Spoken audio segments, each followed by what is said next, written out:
Et coucou tout le monde, j'espère que vous allez bien. On se retrouve aujourd'hui pour la vidéo lecture manga spécial challenge 1000 pages, là je sais plus comment ça s'appelle.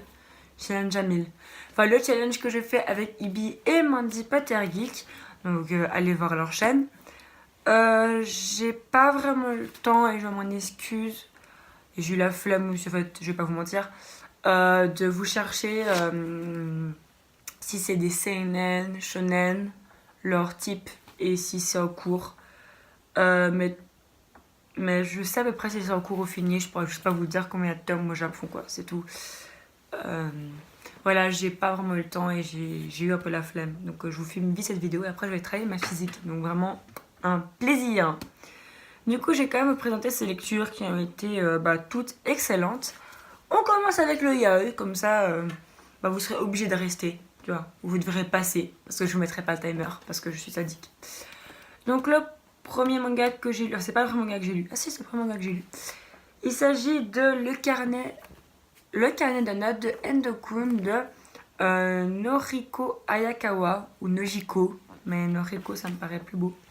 Ça rime super page couleur.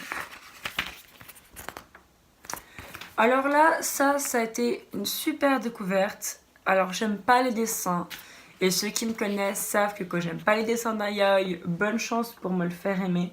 Ou juste me le faire lire. Je sais pas pourquoi, j'ai un vrai problème psychologique avec les dessins pour les yaoi. Autant les dessins dans les autres mangas, si je les aime pas trop, bon, ça me passe un peu au-dessus de la tête. Autant pour les yaoi, je suis après hyper intransigeante. Je suis pas gentille. Mais lui, c'est vachement bien passé. C'est un super bon manga. Et surtout, c'est un super bon manga pour les personnes qui en ont marre des yaoi où il n'y a que des bêtes scènes de sexe, en fait. Ça, c'est clairement un yaoi que vous pouvez mettre, que vous pouvez lire, en fait, si vous voulez tester le yaoi, parce que c'est une relation plutôt complexe. Il y a un bisou, génial, un ou deux bisous, je crois. Mais il n'y a pas vraiment de scène. C'est juste en fait, c'est ces personnages qui se rendent compte qu'ils s'aiment l'un et l'autre. Et c'est hyper bien fait, c'est hyper doux. Ça se lit vraiment comme une lettre à la poste. Ensuite, dans l'ordre de mes lectures, j'ai lu le tome 13 de Seraph of the End de Takaya Kagami Yamamoto et Daisuke Furuya, publié chez Kana dans leur collection shonen. Il s'agit bien d'un shonen, toujours en cours au Japon. Ça, c'est un one-shot, hein. C'est jamais. La page couleur est canon, mais ça, c'est toutes les pages couleurs de ce manga sont canon. Une fois, il y avait quelqu'un qui m'avait parlé du fait que tu pouvais les couper. Dans ma tête, ça fait tilt. Mais quoi? Mais non, bien sûr que non, que tu les coupes pas, Pépito. Ça m'a vraiment hyper stressée. J'étais là, non, mais tu ne coupes pas ça, Pépito. Ça ne fonctionne pas comme ça. Un super bon tome. J'ai vraiment beaucoup aimé parce que on a des personnages, surtout un. On a des personnages, surtout un que j'adore, qui arrive en masse. En fait, c'est des vampires. Et il y a le vampire le plus puissant, en excluant le premier géniteur, qui arrive sur le Japon. Qui arrive au Japon. Qui arrive au Japon pour tout simplement en fait punir la traîtresse. C'est hyper cool. Il y a un personnage qui arrive et en fait ça m'a fait super kiffer parce que il y a pas longtemps j'étais en train de me lire le livre, donc Glen Yoshinose. J'ai le tome 1 en anglais, donc qui regroupe 1 et 2, et je suis toujours en train de lire le tome 2, j'avance pas trop, c'est temps-ci j'ai pas le temps de lire. Mais, et la flemme, mais je sais on parlait d'un certain personnage, et il arrive enfin dans le manga, et du coup ça m'a fait vraiment kiffer, parce que du coup ça m'a fait tilt, j'ai fait ah mais c'est donc lui qu'on parle, là. Et du coup ça fait plein de connexions et c'est vraiment génial. Sarah Fabienne, c'est vraiment un univers que je vous recommande chaudement. Ensuite, j'ai lu un spin-off d'une de mes séries phares du moment, c'est Vigilante, My Hero Academia Illégal. Donc, le scénario de Hideyuki Furuhashi et le dessin de Beton Court, le concept original évidemment de Koi Horikoshi. Donc c'est publié chez Kiyun dans la collection Shonen. C'est toujours en cours. Et c'est trop bien. J'ai beaucoup aimé. Parce qu'encore une fois, on commence à faire plein de liens entre les personnages. Et on commence vraiment à nous montrer...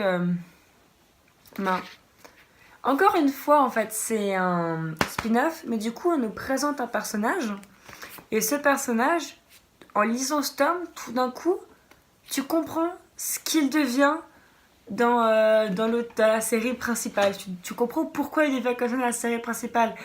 Et du coup, il y a tellement de choses qui se mêlent ensemble et c'est juste hyper bien. C'est super bien fait parce que, en fait, tu trouves plein de personnages que tu trouves dans le My Hero Academia, dont un personnage, ouais, comme je l'ai dit avant, qui, dans My Hero Academia, la série, tu vois il est arrivé, t'as un peu son background. Et là, en fait, t'apprends vraiment pourquoi il devient comme ça. Et j'ai trouvé ça hyper ouf. Il y a une vraie réflexion. Cette série, c'est très très sympa et c'est vraiment un bon spin-off de qualité parce qu'il y a plein de spin-offs que je trouve vraiment nuls à Yesh. Genre les spin-offs de Fairy Tail, le Fairy Girls, aucun intérêt. Autant là, c'est un vrai spin-off avec une vraie identité en fait qui est en train de se dégager et du coup, j'aime beaucoup. On passe maintenant à mes séries, à mes amours, avec le tome 4. Le tome 4 de Mémoire de Vanitas de Jun Mochizuki, publié chez Kiyun, toujours en cours. Cette série, hein, qui est une brique, donc je vais vous le mettre avec un Kiyun habituel.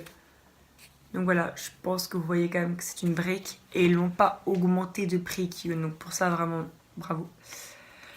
Une page couleur qui pète la classe et une série qui est bien. Mais alors, waouh, c'est génial ce truc. Les personnages sont attachants, sont géniaux d'ailleurs, s'il te plaît, Eleonore.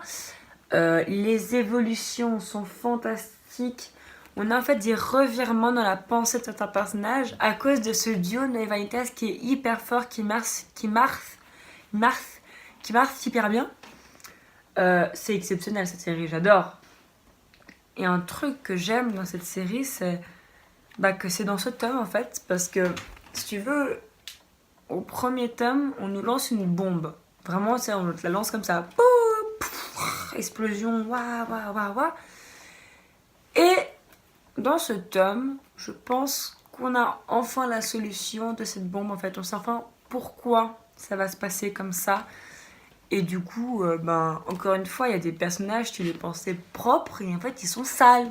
Et c'est vraiment des sales méchants. Et du coup, j'adore. Et du coup, il y a l'humour de Jun Mochizuki. Mais j'arrive plus. Il y a l'humour de Jun Mochizuki. C'est trop bien. Acheter cette série, c'est un super bon titre. On a ensuite le tome 7 de Père et Fils de Mi Tagawa, publié chez Kiyun. C'est bien cette série, hein. Cette série, elle est bien. Mais j'arrête de tout casser, Éléonore. J'ai mangé du lion aujourd'hui, moi, c'est pas possible. Cette série, elle est hyper bien parce qu'on aborde un thème hyper difficile. Donc, c'est la perte. Donc, la mère de Shiroi qui est morte. Donc, la mère de Shiroi qui est morte.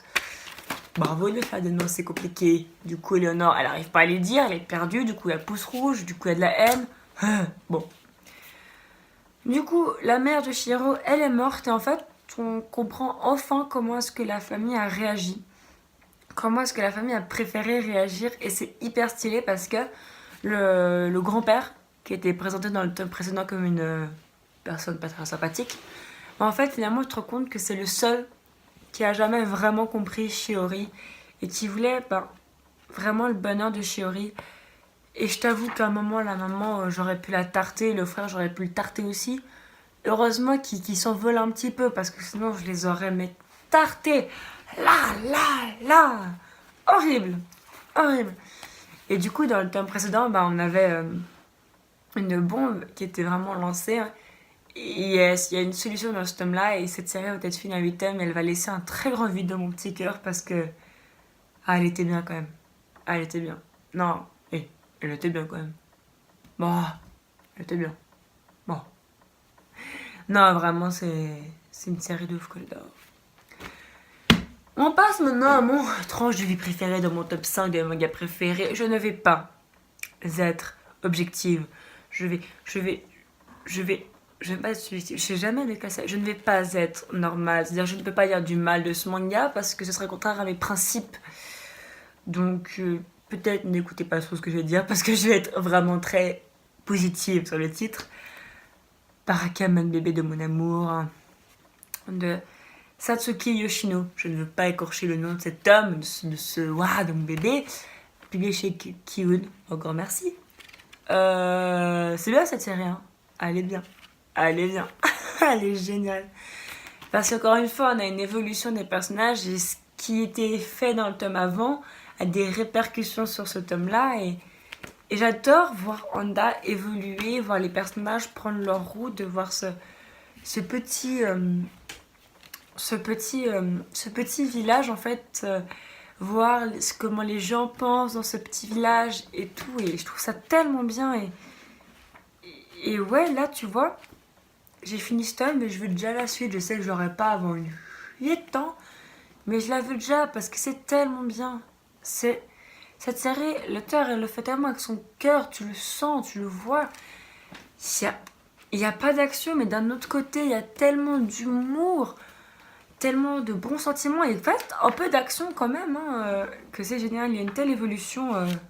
Ah non, moi je suis fan. Ah non, mais moi je suis fan. Ça, c'est clairement le titre dont je suis fan. Je pense que si je devais faire acheter un titre. Parce que les autres titres que j'aime, vous devez sûrement les connaître. À part peut-être Dimension W.